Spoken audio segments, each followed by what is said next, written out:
Okay, hi everybody. So today we are going to be taking a few more notes in your notebook, not as much as you did on Monday, and we're going to be continuing with our discussion from Monday. On Monday, we talked about ions, when we have atoms that become positively or negatively charged because they're losing or gaining an electron.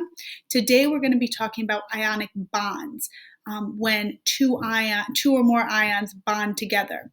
So what you need to do is open up your notebook to a new page. You should title your page Ionic Bonds, and you're going to be writing some stuff down. Okay? You want to say hello? Here's Hi. Julia. Hi. Hi. Upstairs. Upstairs. Okay, so what we're going to be talking about is ionic bonds. Ionic bonds, and you should write this down, are when positively charged atoms attract negatively charged atoms. Okay, so remember we created those atoms earlier in the week that were either positively or negatively charged because they were losing or gaining an electron. And now what we're going to do is we're going to bond them together. The positive is going to be attracted to the negative bond, the negative atom. They form a bond, and let me move my face. And here's our definition. So an ionic bond form as a result of the attraction between a positive and negative ions. So pause the video if you need to. Make sure you copy this down into your notebook. Ionic bonds are going to be the result of the attraction between the positive and the negative ions. Now, just to review, and I have on my iPad here, I have my periodic table. So you really want your periodic table in front of you as you do this. And I should have said that more on Monday. So make sure you have that periodic table available. So remember, elements in groups 1, 2, and 3, they are going to give away their electron, or electrons. It could be more than one. They're going to give away those electrons, and by giving them away, they're going to become positively charged ions. Group 15, 16, and 17, they're going to be taking or receiving those electrons, and therefore they are going to end up with a negative charge. Now, I know in the homework that you did earlier in the week, I gave you an element that was in group 14. I gave you silicone. You can just ignore that one. I shouldn't have given that one to you because group 14, like some of the elements in group 14 are going to give electrons, some elements in group 14 take electrons, and we just don't go into that much detail about that in our class. So you can ignore group 14. You could ignore that question of silicone. I wouldn't give you something like that in the future. So anyways, let's go through the steps now of how we do ionic bonds. So we're going to write some examples in our notebook. Here we go. Okay, so you're going to want to write this down as some examples. Let me move my face. So we have sodium and we have chlorine. Okay, so your first step, just like when we did the covalent bonds, how we had a whole set of steps that we went through to represent it, we have the same thing. We have the same thing for ionic bonds. So excuse my messiness because it's going to be a little messy as I write on the screen here, but it'll work. So we have sodium and we have chlorine. So step number 1 is going to be to draw the electron dot diagram. So sodium has just 1, chlorine has 7. 1, 2, 3, 4, 5, 6, 7. Okay, so step number 1 is done. For ionic bonds, we're going to draw the electron dot diagrams. Let's see if I can do this now. I want to go back here. Okay, look, it's going to stay up here. That's great. Step number 2 is going to be to transfer the electron. And we transfer the electron, in this case, with an arrow. So I'm going to actually physically draw the arrow. You might want to write that in your notebook. In my messy writing here. You want to draw an arrow to represent. So the sodium is giving away an electron to chlorine. So that's step number 2. Step number 3 is now going to be to rewrite these with their ionic charges. So sodium gave away an electron, which means that it now has an extra proton, so it's going to be positively charged. Chlorine has received an electron, which means it has an extra electron, so it now has a negative charge to it. Okay, so that's step number 3. Step number 4 is going to be count all of the atoms and write the formula. So I have 1 sodium in this case and 1 chlorine. So when I rewrite it, I write it like this: sodium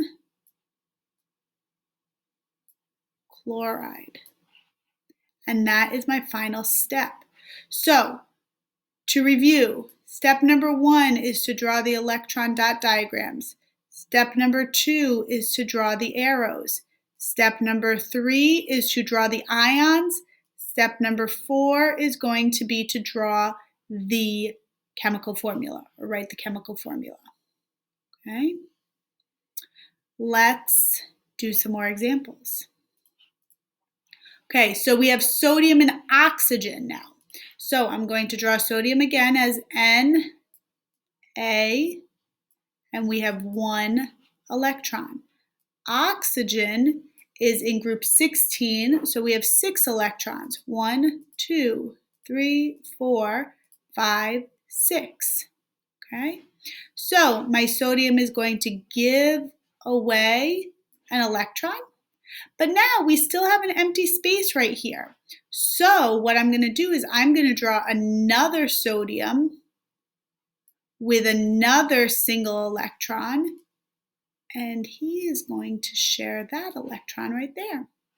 So now when I rewrite this as ions, my sodium lost an electron, so therefore it has a positive charge. Now I know that I have 2 sodiums here, but each of those 2 sodiums only lost 1 single electron. And that means that the charge for these ions for each of these sodiums is Na+. Our oxygen, on the other hand, gained 2 electrons. So that means we're going to have a charge of -2 or -2. Now when we rewrite this as a chemical formula, we have 1, 2 sodium, so it's going to be Na2, and we have 1 oxygen. So I want you to remember right now the ions charges doesn't necessarily have anything to do with this 2 that's right here, or the fact that there's nothing right here. We have 2, Na2, because we have 2 sodium to fill that 1 oxygen. Okay. Let's do another example. Maybe.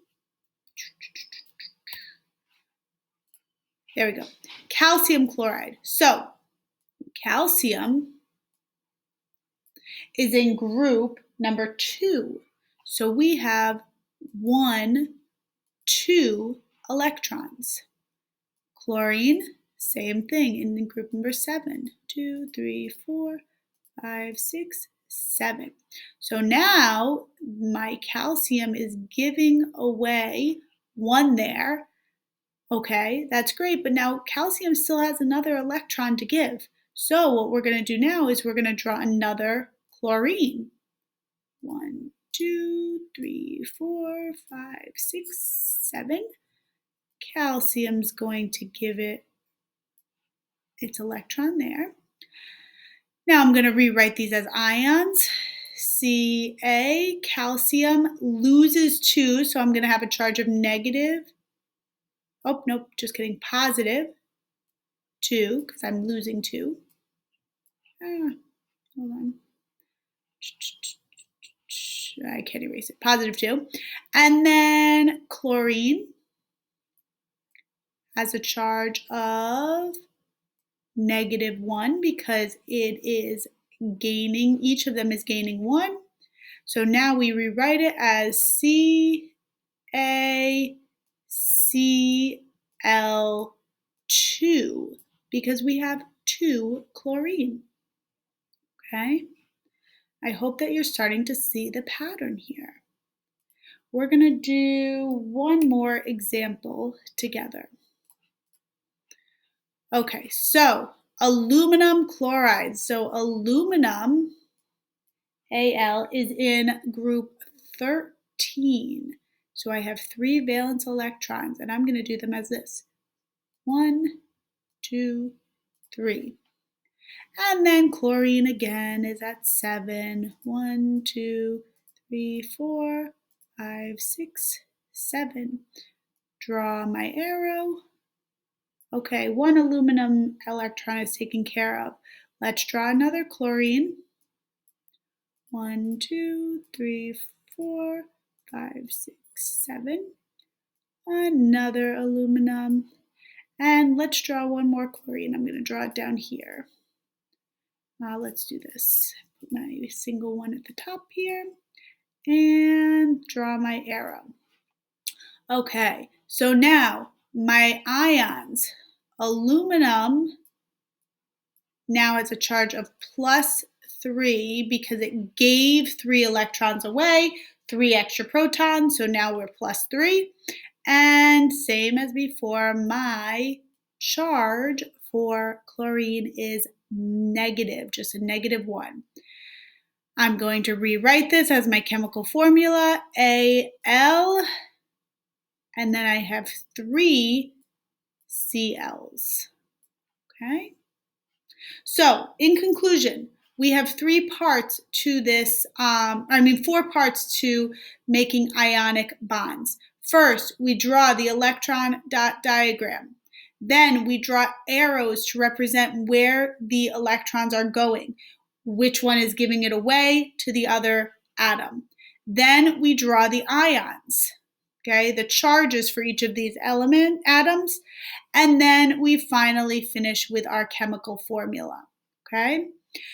What you're going to do next is you're going to watch an Edpuzzle that's going to kind of go through these steps again, and it will give you a little bit more practice.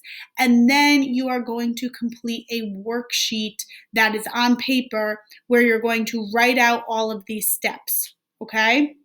So for this worksheet, I want you to work on it on paper, and when I return to school, we are going to go over it. I will be checking it in that it is done on paper.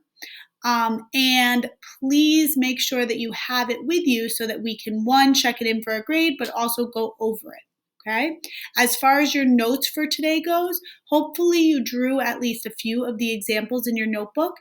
And for credit for today's class, I'd like you to please upload a picture of your notes onto Google Classroom. You guys did a really great job of doing that. I put the grades already in PowerSchool, and so I'd like you to do that again for today.